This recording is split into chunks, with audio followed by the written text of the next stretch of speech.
to my podcast, Totally Abstracted. My name is Michelle, I'm an abstract artist from Wales, and it's lovely to have you here today. I thought in this episode I'd talk about how I push through the messy stage in painting. Now, painting requires a lot of determination and patience, no more so than when you hit the messy stage. I certainly find starting a painting relatively easy. I normally have an idea about the colour palette I want to use, and the composition. And the first application of paint is straightforward and enjoyable. I find that the easy stage. I use oils and cold wax medium in my paintings. And if you watch any of my videos on my YouTube channel, you'll see me apply that first layer with, relative freedom and abandon, using my trusty catalyst wedge to smooth and blend as I go. But then I hit that first decision point and it all changes. Do I carry on applying more oil and cold wax medium on top of what I have? Or do I leave the layer to dry? Got to be honest, I never do that. I'm so impatient. I'm a wet on wet painter.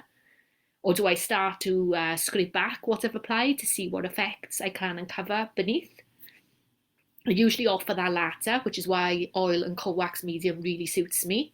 And the first scrape back is intriguing and interesting. But then the second, I'm a bit not sure, got too much now going on. And then I start to be concerned that what I'm doing is repetitive. So I move to another area of the painting and I try something completely different. And suddenly, in a blink of an eye, I'm looking at a total mess. I feel like I've wrecked the first layer and I have no idea what to do next, which is a bit of a disaster. So what I've just described happens to me in pretty much every painting session. And you can see it in my videos on my YouTube channel. When I watch back, I sometimes think, why didn't I stop after the first 5 minutes? It was perfect then. But of course, if I'm honest, it can't have been perfect because I didn't stop. In continuing to make moves that even I didn't understand, my subconscious, I think, is telling me my painting isn't done. But the problem is my subconscious doesn't tell me how to proceed. It doesn't give me clear instructions. So it kind of pushes me off the cliff, encourages me to carry on and make a mess, and then leaves me to it, or so that it feels that way anyway.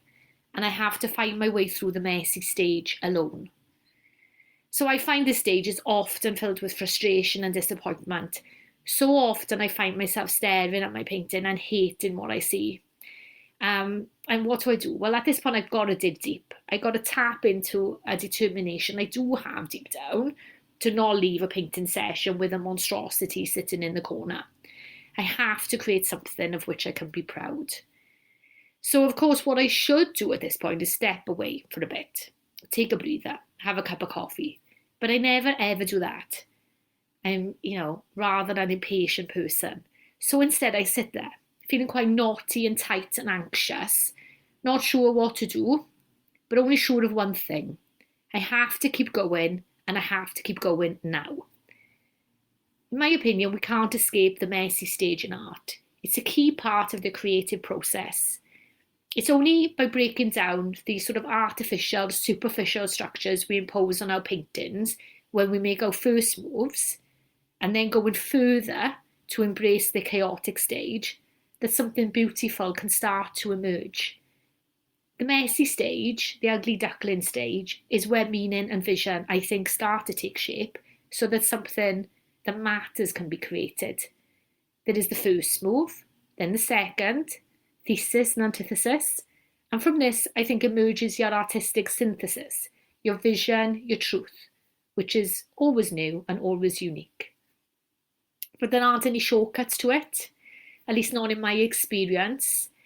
To create something that says something is to first encounter chaos. To succeed in this creation is then to get beyond that chaos, or to learn to view that chaos from a new perspective, a perspective where meaning and vision exist. But to step into that chaos, at the outset at least, is to feel like you're stepping into darkness. But there are things that can help along the way. Small beacons of light, if you like, to guide us from one way marker to the next, even when we're not completely sure of the destination. So for me, these are the sorts of things I find helpful. Stopping and considering the value and tone of the painting. looking at the shape and form I've used, looking at lines and marks, trying to see where there's balance and where I need a bit more contrast. These considerations help me navigate that chaos and keep making more moves. I do one thing and then another thing in response to that. It's like a dialogue. So we take a step, then the next step, then another. And I think if you do enough of that, make a move, make a response to your move, you finally get far enough to hear the painting call out to you, start to speak again. And I think it's when you hear that you realise you're kind of coming out of that chaotic, messy stage. It's not quite the home straight then, of course. There are still decisions to make, more steps to take, but you are on the other side of the messy stage then. You and your painting have perhaps like rediscovered each other, discovered that you actually do speak the same language. And from this point on, you're long lost friends, maybe having the catch up of a lifetime. You start to feel that what you're producing is going to be good, perhaps more than good, perhaps even awesome. And the messiness and the chaos start to feel worthwhile. It wasn't so bad after all, you think to yourself. You know what you're creating. Perhaps you were always creating it, even during the chaos. You and your art are creating whatever your truth is. It's the only thing, I think, you ever can create. And in that moment, everything is wonderfully clear, and you have complete confidence in your painting and the work you produce. I get there sometimes, feeling buoyant and enthusiastic about my art, and that sustains me all the way to the start of my next piece. Then I take that first move, brimming with confidence and wild abandon, but you know what I'm going to say? Yes, I hit it again, the messy stage, and it all starts all over again.